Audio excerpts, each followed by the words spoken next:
A paz do Senhor, irmãos. Eu sou a irmã Heloísa Cristina, da Segunda Igreja Congregacional de Campina Grande.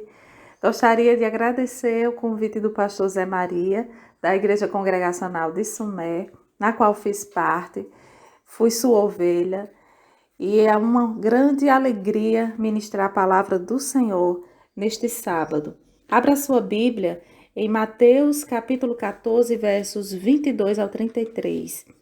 Diz: logo a seguir, compeliu Jesus os discípulos a embarcar e passar adiante dele para o outro lado, enquanto ele despedia as multidões. E despedidas as multidões, subiu ao monte a fim de orar sozinho. E caindo a tarde, lá estava ele só.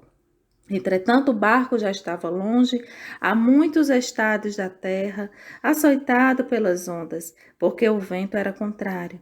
Na quarta vigília da noite foi Jesus ter com eles, andando por sobre o mar. E os discípulos, ao verem-no andando sobre as águas, ficaram aterrados e exclamaram: é um fantasma! E tomados de medo, gritaram. Mas Jesus imediatamente lhes disse: tende bom ânimo, sou eu, não temais. Respondendo-lhe Pedro, disse: se és tu, Senhor, manda-me ir ter contigo por sobre as águas. E ele disse: vem. Pedro, descendo do barco, andando sobre as águas, foi ter com Jesus. Reparando, porém, na força do vento, teve medo. E começando a submergir, gritou: salva-me, Senhor! E prontamente Jesus, estendendo a mão, tomou-lhe e disse: homem de pequena fé, por que duvidaste? Subindo ambos para o barco, cessou o vento. E os que estavam no barco adoraram, dizendo: verdadeiramente és filho de Deus. Amados, a primeira verdade que nós extraímos do texto se encontra no verso 23, quando diz que, despedidas as multidões, Jesus subiu ao monte a fim de orar sozinho. Aqui, após o grande milagre da primeira multiplicação dos pães, na qual Jesus alimentou uma multidão de 5.000 homens, além de crianças e mulheres, utilizando apenas 5 pães e 2 peixinhos. Ele despediu a multidão. E aqui ele se isolou para orar. Independente, irmãos, de estarmos juntos na congregação, orando, que é uma bênção, independente de termos as nossas devocionais com as nossas famílias, Deus nos ensina a orarmos sozinhos, a termos o nosso momento a sós com Deus. O Evangelho de Mateus também, capítulo 6, verso 6, diz: tu, porém, quando orares, entra no teu quarto e, fechando a tua porta, ora a teu pai que está em secreto. E o teu pai que vem em secreto te recompensará. O texto diz que o barco já estava muito longe, a muitos estádios da terra. Um estádio, irmãos, significa 180 metros. Em João capítulo 6, verso 19, diz que aqui era de 25 a 30 estádios. Então, isso significa que era de 5 a 6 quilômetros de distância da orla. O barco estava muito longe. E também fala que já era a quarta vigília da noite. No sistema romano, a noite era dividida em 4 períodos ou vigílias de 3 horas cada uma. Então, a quarta vigília seria entre 3 e 6 horas da manhã. Então, imagine os discípulos desesperados, passando por essa grande tempestade, o vento contrário, eles remando e sem encontrar êxito nenhum, no meio de grande desespero, na alta madrugada. E aí o texto diz no verso 25 que Jesus foi ter com eles. Amados, nós servimos um Deus de misericórdia, um Deus que se compadece de nós. No momento que você acha que não tem mais jeito, no momento que você acha que suas forças estão acabando, estão se esvaindo, Jesus, ele chega ao teu encontro, aleluia. E no meio daquele alvoroço, tudo escuro, lá vem Jesus andando por sobre as águas. Eles ficaram com medo, achando que era um fantasma, se espantaram. E aí Jesus chega e fala: não tenha medo, sou eu, tem bom ânimo. Tenha bom ânimo, minha irmã. Tenha bom ânimo, meu irmão. O eu sou vem caminhando por sobre as águas, aleluia, e te diz: tenha bom ânimo, não tenha medo. Jesus, o Verbo encarnado, a palavra viva, aquele que não somente trouxe a palavra, mas é a palavra, plenamente homem e plenamente Deus, santo, aleluia, se importa conosco. Veio ao encontro daqueles discípulos e ele vem ao nosso encontro.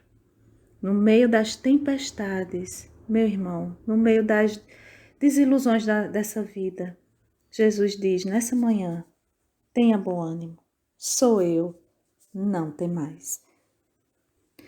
Aí Pedro representa as nossas oscilações de fé. Pedro ali faz prova com Deus. Se és tu, Senhor, verso 28, manda-me ter contigo por sobre as águas. Aí Jesus diz: venha, Pedro. Pedro vai, movido de coragem, começa a andar, assim somos nós. Ora fervorosos, ora calorosos na fé, andando sobre as águas. Aí o que foi que Pedro fez? Pedro começou a olhar o vento, começou a reparar na força, começou a olhar para o mar agitado e começou a submergir.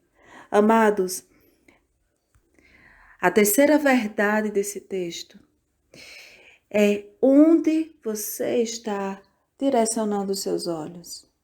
Quando projetamos os nossos olhos para o problema, para as desilusões da vida, quando projetamos os nossos olhos para a força do vento, para as ondas agitadas, nós começamos a fazer igual a Pedro, submergir, afundar. Quando os nossos olhos estão postos em Cristo, nós conseguimos, ainda que passando pelas tempestades, nós conseguimos andar por sobre as águas. Onde você está projetando os seus olhos? No meio dessa pandemia, onde você está projetando os teus olhos? A palavra de Deus no Salmo 121 diz: eleva os meus olhos para os montes. De onde me virá o socorro? O meu socorro vem do Senhor, que fez os céus e a terra. Aquele que criou todas as coisas, que formou todas as coisas. Ele tem o domínio sobre os fenômenos da natureza. Ele também tem o domínio. Diante dele, tudo tem o seu controle. Diante dele, a lei da gravidade não existe mais explicação. Como a física explica Jesus ter andado sobre as águas? Como a densidade explica que Jesus estava andando ali na forma humana, plenamente homem, e não afundou? Como? Porque diante dele, todos os fenômenos da natureza, todos os seus elementos, a física, tudo se sujeita como que se rendendo ao seu senhorio. Aleluia! O texto diz que a misericórdia do Senhor alcançou a Pedro. No finalzinho do verso 30, quando ele gritou: salva-me, Senhor, ali afundando, submergindo. No verso 31 diz que Jesus prontamente estendeu a mão, tomou-lhe e lhe disse: homem de pequena fé, por que duvidaste? Amados, nós somos ensinados dia após dia. A misericórdia do Senhor, a palavra de Deus diz que são a causa de não sermos consumidos, são novas a cada manhã. Grande é a sua fidelidade. Lamentações de Jeremias, capítulo 3, verso 32 diz: a misericórdia do Senhor chegou ali no momento quando a fé de Pedro estava ali sendo provada. Jesus estendeu a mão. A misericórdia do Senhor também chega. Quantos de nós, nesse momento de pandemia, no meio dessa grande tempestade, quantos de nós também oscilamos a nossa fé? Quantos de nós gritamos assim como Pedro gritou, dizendo: salva-nos, Senhor. Aqui Jesus, amado, da mesma maneira que ele estendeu a mão prontamente para Pedro. Ele também faz assim conosco, louvado seja Deus. Ao mesmo tempo que ele exorta a nossa fé, ao mesmo tempo que ele nos ensina que a nossa fé, ela não pode ser pequena. Eu quero lembrar que Pedro estava ali olhando para Jesus, fisicamente, cara a cara. Pedro estava vendo Jesus. Estava vendo tudo aquilo acontecer. Pedro tinha participado junto com os outros discípulos da grande multiplicação dos pães. E aqui entra a quarta verdade desse texto, que muitas vezes, depois de um grande milagre, nós estamos sujeitos a passar também por uma grande tempestade. Após um grande milagre, uma grande tempestade.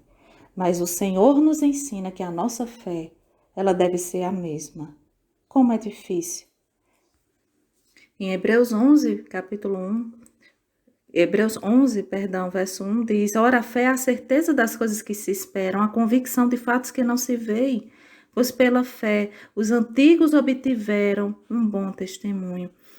Amados, eu posso não estar vendo nada acontecendo, mas eu creio que o Deus que criou todas as coisas, o Deus, aleluia, ali manifestado na pessoa de Jesus Cristo, que andou por sobre as águas, Ele está vindo ao meu encontro. Ele está vindo ao seu encontro.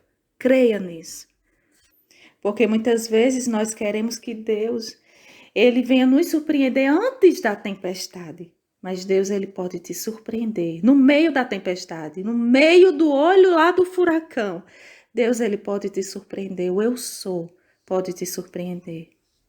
E por fim, amados, eu gostaria de lembrar um texto que fala sobre Jesus acalma a tempestade. Ali, a autoridade da voz de Jesus acalmou aquela tempestade. Quando ele disse, emudece vento, quando ele disse, acalma-te mar. Nesse texto em que Jesus anda por sobre as águas, a própria presença de Jesus Cristo acalmou aquela tempestade. Quando eles subiram no barco, tudo aquilo se fez bonança. Amados, queira a presença de Deus na sua vida. Queira a presença de Deus no seu barco. Convide-o a estar na sua vida. Não queira somente o Jesus que cura, que liberta. Queira também o Jesus que salva. Queira o Jesus que pode transformar a sua vida em nome de Jesus.